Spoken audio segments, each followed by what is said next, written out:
अगर किसी को भारतीय सैनिकों के खाने पर कोई भी शक या शुबा है तो उसको आना पड़ेगा लेह लद्दाख स्थित भारतीय सेना की सप्लाई डिपो में, जहां पर इस वक्त एबीपी न्यूज मौजूद है।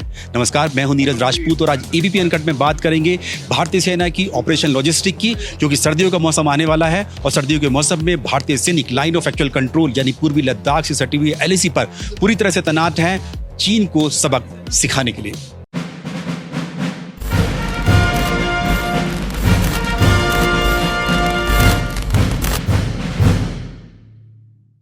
इस वक्त हम सेना के एक सप्लाई डिपो में हैं। देखेंगे कितना बड़ा सप्लाई डिपो है। पूरा यहाँ पर जितना भी खाना पीना सामान, राशन जितना भी है, ड्राई राशन है, यहाँ तक कि चॉकलेट्स, जूस, जो भी चीज हो सकती है खाने के लिए, टॉफी, वो तक भी है उन सैनिकों के लिए जो कि लाइन ऑफ एक्चुअल कंट्रोल पर तैनात है। और यहाँ पर आने के बाद जैसे हमने देखा था कि ग्लोब मास्टर से या दूसरे मिलिट्री ट्रांसपोर्ट एयरक्राफ्ट से यहाँ आता है और उसके बाद यहाँ से सप्लाई डिपो से लद्दाख की उनको भेजा जाता है एलएसी पर। ये सारे जवान हैं एएससी के, आर्मी सर्विस कोर के, जो इस में लगे हुए हैं। उनके साथ लोकल पोर्टर्स भी हैं यहाँ पर और वो सब सामान को यहाँ से लेकर जाएंगे। और ये साफ लिखा हुआ है कि ये सिर्फ डिफेंस सर्विसेज के लिए है। यहाँ पर देखेंगे तो जितने भी यहाँ पे बॉक्स लिखे होंगे, लगे होंगे, उन सब पे यही लिखा हुआ है कि ये सब डिफेंस सर्विसेज के लिए है। ये देखिए जितने भी बोर्ड है सब पे, जहाँ से भी बन के आ रहा है, हिमाचल प्रदेश से बन के आ रहा है, लेकिन है सिर्फ डिफेंस सर्विसेज के लिए, यानी कि सैनिकों के लिए। और ये देखिए जो भी उनको खाने की जरूरत है, बिस्किट्स है, सॉस है, बॉर्नवीटा है, और ये देखिए ये है ड्राई राशन, दाल, जितनी भी तरह की दाल होती है वो सारी दाल यहाँ पर है, आटा यहाँ पर मौजूद है,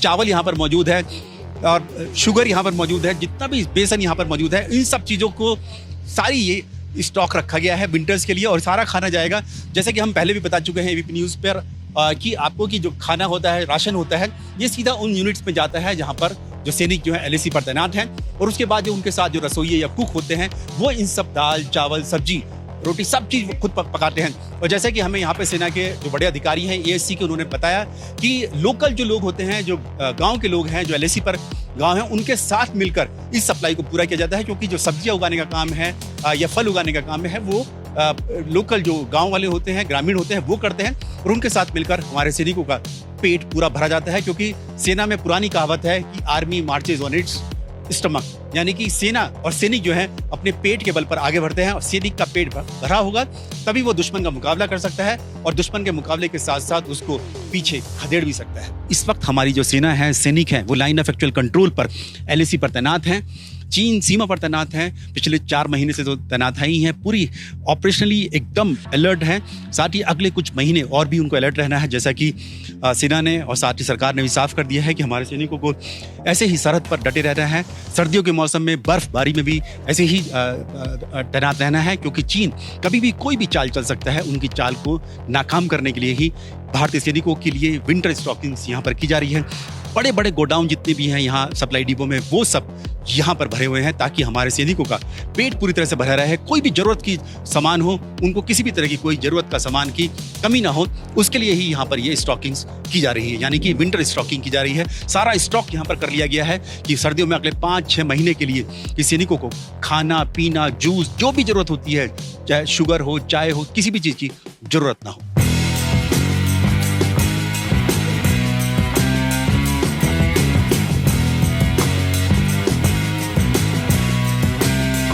इस वक्त हम लद्दाख में भारतीय सेना के एक लॉजिस्टिक बेस में हैं।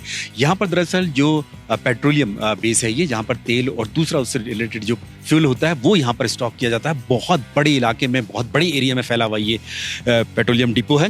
दिखा नहीं सकते हम लोग सुरक्षा के कारणों से, लेकिन यहाँ दिखा सकते हैं लाइन से जो गाड़ियाँ खड़ी हुई हैं, यहाँ पर तेल यहाँ पर स्टॉक किया जाता है। वो सिर्फ इसीलिए किया जाता है ताकि जो हमारे सैनिक हैं, सेना है, यूनिट्स हैं, उनकी जो गाड़ियाँ हैं वो यहाँ से जाती हैं, एलएसी पर जाती हैं जहाँ पर हमारे सैनिक हैं। साथ ही जो सैनिकों के, क्योंकि ठंड का मौसम आने वाला है, तो उनकी जो स्टोव्स होते हैं जिनसे वो अपने आप को गर्म रख सकते हैं, खास तरह के जो होते हैं स्टोव्स, उनके लिए भी यहाँ से ही फ्यूल जाता है। और ये माना जाता है कि जो सेना जो मूवमेंट करती है वो सिर्फ और सिर्फ इन्हीं पेट्रोलियम डिपो और ये बेस जो होता है, लॉजिस्टिक बेस के अंतर्गत ये पेट्रोलियम डिपो आते हैं ताकि सेना की जो मूवमेंट हो वो उसमें किसी भी तरह की कोई बाधा ना पड़े। इस वक्त हम एफपीडी ले यानी कि फॉरवर्ड पेट्रोलियम डिपो ले पर खड़े हुए हैं और यहाँ से एक के बाद एक गाड़ियाँ जो है, जो फ्यूल की गाड़ियाँ हैं, तेल की गाड़ियाँ हैं, वो सब यहाँ से निकल रही हैं, लाइन से निकल रही हैं। और ये सब जा रही हैं एलएसी पर, लाइन ऑफ एक्चुअल कंट्रोल पर, चीन सीमा पर, जहाँ पर भारतीय सैनिक तैनात हैं, फॉरवर्ड पोजीशंस पर तैनात हैं। और ये तेल इसलिए लेके जा रही हैं जैसे कि गाड़ियाँ जो क्योंकि सेना की जो मूवमेंट है वो इन्हीं गाड़ियों के ऊपर डिपेंड करती है, तेल के ऊपर डिपेंड करती है। यहाँ से बैरल में भरकर लेके जाते हैं, ड्रम्स में भर के। ये जो देखिएगा तो ड्रम्स रखे हुए हैं इन गाड़ियों में, और इन गाड़ियों को सीधे LAC पे ले जाया जाएगा, जो यहाँ से करीब 100-150 किलोमीटर की दूरी पर है। और वहाँ पर जो गाड़ियाँ हैं यानी कि व्हीकल्स हैं उनके लिए तेल, और साथ ही जो सैनिक हैं उनके लिए जो बुखारी होती है, बुखारी खास तरह की एक अंगीठी होती है जिससे ठंड के समय में जो सैनिक हैं वो अपने आप को गर्म रखते हैं, अपने टेंट को गर्म रखते हैं, जहाँ पर वो रहते हैं वहाँ गर्म रखते हैं, वो सब यहाँ से निकल रहा है। और एक के बाद देखेंगे लाइन से गाड़ियाँ जा रही हैं, ये फ्यूल की गाड़ी आ रही है। लॉजिस्टिक डिपो है ये भारतीय सेना का लेह स्थित, और वहाँ से ये सारी गाड़ियाँ जाएंगी LAC पर, ताकि जो भारतीय सेना की मूवमेंट है वो लगातार ऐसी ही बनी रहे। भारतीय सेना हमेशा से ही लाइन ऑफ एक्चुअल कंट्रोल यानी पूर्वी लद्दाख की 826 किलोमीटर लंबी LAC पर तैनात रहती है। फायर एंड फ्यूरी कोर की पूरी एक डिवीजन, जो त्रिशूल डिवीजन है, वो वहां पर तैनात रहती है, कम से कम करीब 20,000 सैनिक। लेकिन अब जब चीन के साथ पिछले 4 महीने से भारत का टकराव चल रहा है, तब जरूरत ज्यादा पड़ रही है, क्योंकि अब सर्दियां भी आने वाली हैं। अब करीब माना जा रहा है करीब 50,000 सैनिक इस वक्त LAC पर तैनात हैं। जो 826 किलोमीटर लंबी LAC है, चाहे वो डेप्सांग DBO से शुरू होकर गलवान घाटी, गोगरा, फिंगर एरिया, या पेंगोंग सो के जो दक्षिण का इलाका है, कैलाश रेंज का, वहां पर चाहे मुखपरी हो या मगर हिल, गुरंग हिल, वहां पर। तो ऐसे में जरूरत थी कि भारतीय सेना को इन जो 30-40 हजार जो सैनिक अतिरिक्त यहाँ पर तैनात किए गए हैं, चीन को सबक सिखाने के लिए, चीन से मुकाबला करने के लिए, उनके लिए ऑपरेशंस लॉजिस्टिक कैसा होगा, उसी के लिए ही भारतीय सेना की जो उत्तरी कमान है और साथ ही जो लेह स्थित फायर एंड फ्यूरी कोर की ऑप्स लॉजिस्टिक विंग है, उन्होंने पूरी तैयारी कर ली है।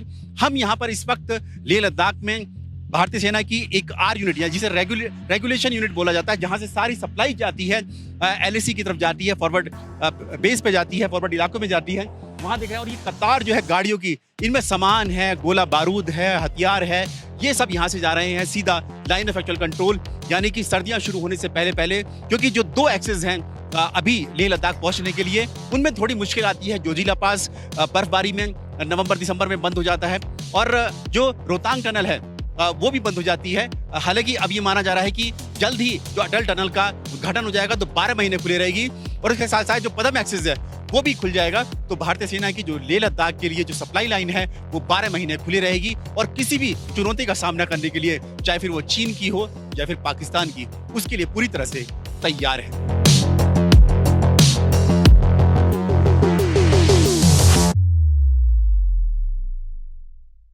ABP न्यूज आपको रखे आगे।